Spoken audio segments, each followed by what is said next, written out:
Hey guys, I hope you're all really well. So today I'm going to be talking you through my university experience so far. For those of you that are new to my channel, I have just finished my second year studying fashion design at university. So yeah, thought this was a good time to sit down and tell you guys my experience over the last 2 years. I'm going to try and cover tips from like choosing your university to showing you some of my work possibly at the end of this video. So yeah, I hope you guys enjoy the video. I've written down a few bullet points because I don't want to forget anything for this video, so if I keep looking down, which I'm going to try not to do, that is why. So the first thing I want to cover is how I chose the university I currently go to. And one of the main things for me is that I didn't want to be too far away from home, just because I'm a very homey person. I like going home a lot. I like knowing that if I need to go home and I've forgotten something, it's not too far away, so I kind of chose something within like a 2-hour radius. And so when I was looking into unis, I'd look on a map and sort of see whereabouts was 2 hours away, and then just look at all the universities in those different areas. I also looked at websites that said which fashion unis were the best unis to go to and everything like that. And I also knew that I didn't want to be in London, so that was like ruling out quite a few. And then once I had a list of universities that I kind of was a bit interested in, I looked up all of their open days and like booked onto them. This is such an important thing to do because this is how I chose my university. Like, I would not have made the right choice if I just did it by their website, because lots of these universities have lots of money to put into websites to make it look amazing, and then when you get there you realise that all the courses are different, contact time is different, and everything is just slightly different at different unis. And also I'm a very vibey person, which sounds really cringe, but when I came to the open day for the university that I'm currently at, I just straight away was like, yep, I feel comfortable here, like I can see myself working in this studio. So I'd say a lot of it is to trust your gut when you go to these open days and just make sure you find out what the course is like, because all of them are different. It's not like school where everyone pretty much has to do the same thing. Also, I wouldn't worry too much about accommodation. If it's not very nice, don't worry, because that kind of makes everyone in a more communal effort to come together, even though it's horrible. So I wouldn't worry too much about the accommodation. Obviously worry about it a bit, but yeah, mine wasn't very nice, but my university is lovely, so you kind of gotta weigh up the pros and cons of each one. Now I want to talk about the difference between first and second year. When I was doing first year, I did think it was a little bit of a piss take, not gonna lie. I think if you're like me and you like constructing garments and you already know quite a few little bits about fashion, because all of my A-levels were basically art based, I felt like I was quite ahead in that sort of sense. So first year was really like, took a while for me to feel like I'd learnt anything, which was really annoying, but I think it's pretty similar wherever you go, which is a shame because you're spending £9 a year and you're not getting taught that much. Obviously I did learn some things in first year, but I just thought that it wasn't so full on. Like, I thought I'd get to university and just be overwhelmed with the amount of work that I had, but I really wasn't. So yeah, in first year we learnt how to make a shirt, I think it was, and then we did a denim project as well. And we did learn like lots of little helpful bits. So if you don't have a good first year, don't worry about it, because the grades don't count and you'll be learning things but just not realising it. Like, we learnt how to use a photo studio properly, and just little bits like technical flats, and useful things, but just it wasn't like what I was expecting of university when I came. So yeah, don't be too worried, because second year it gets a lot better. So in second year, our first project, we had to recreate a whole outfit from a designer that we had to choose out of like 6 designers, and they were all menswear designers, so we like had to try out menswear, which I was okay with, but like I'd have preferred to learn more about women's wear, because that's what I want to do. And I did really enjoy that project, and I learned a lot about tailoring, which I actually realised that I quite enjoy doing now. So that was fun. And then the other part of that project, we had to create another outfit that we think would fit into the catwalk collection. So yeah, all of this work is up on my Instagram. I will put like images up when I talk about these projects, but if you want to go and follow it, there'll be a link down below. And then after that, we had a project all about creating your own fabric and just sort of thinking a bit outside the box, which was fun, but I don't really like my outcome from that, which was like a pink dress.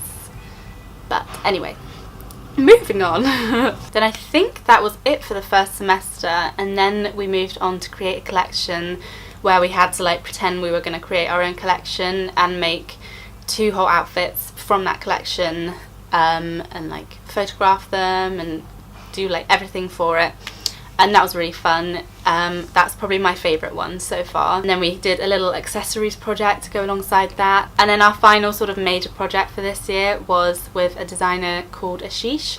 So it was a live project, so he actually came in and like sort of told us what he'd wanted to see, and then we all sort of had to like interpret it a bit differently. So yeah, second year has been a lot more full on. I've made so many more garments this year, and it's just been more of what I expected university was going to be like, studying fashion design, so that's really good. And I think it's also helped that this year I have not been living in halls.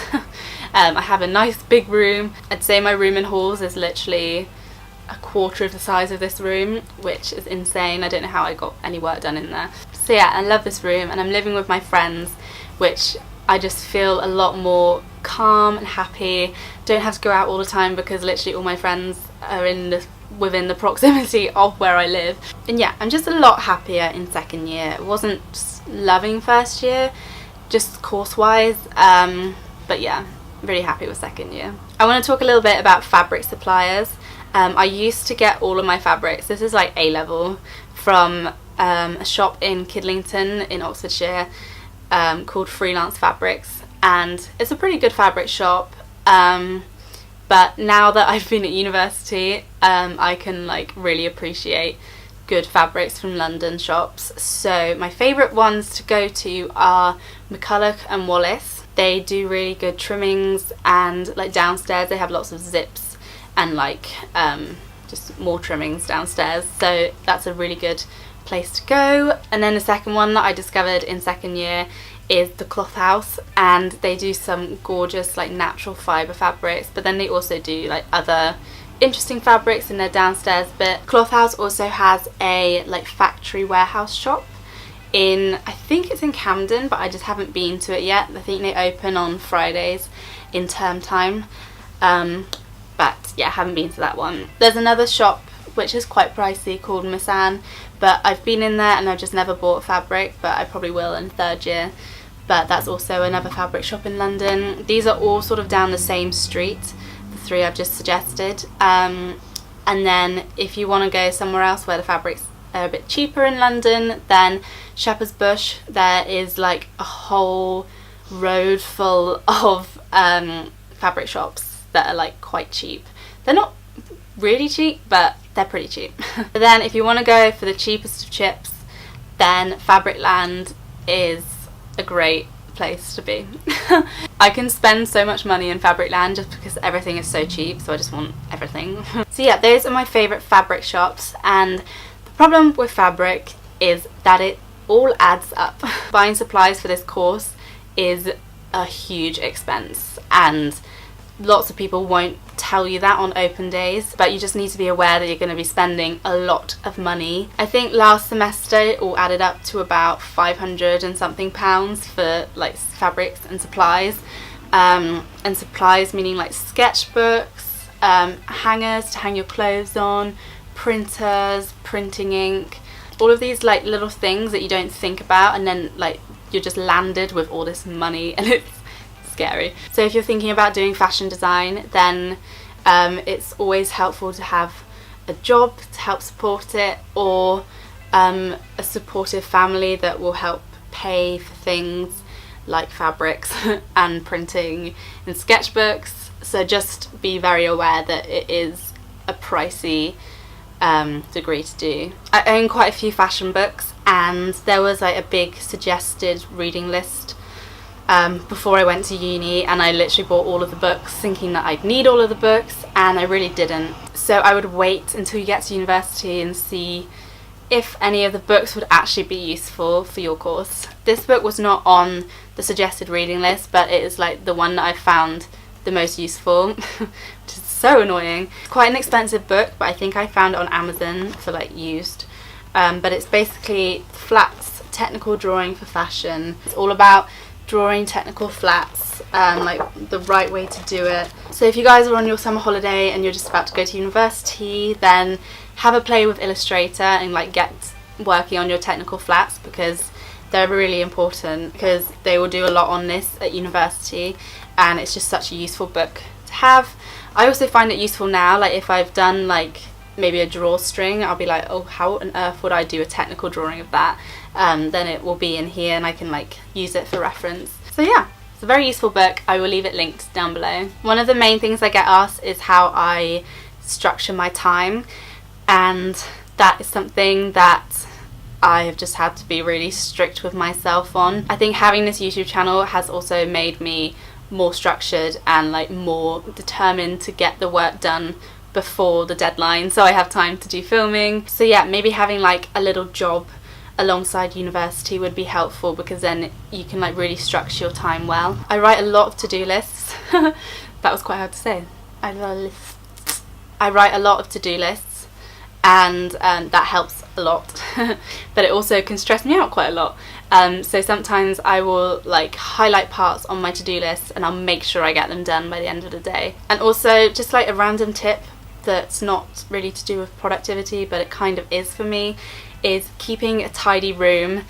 This has just helped me keep calm and like just be on top of things a bit more. Like at the end of every day, I will make sure my room is at least to a certain standard of tidiness, and just so I can think and I'm not tripping over things. And for me, it just makes for a more peaceful mindset and a clear head, and it also makes sure I make my bed every morning. That's another thing that helps. So yeah, those are just little random things that help out with keeping my head clear.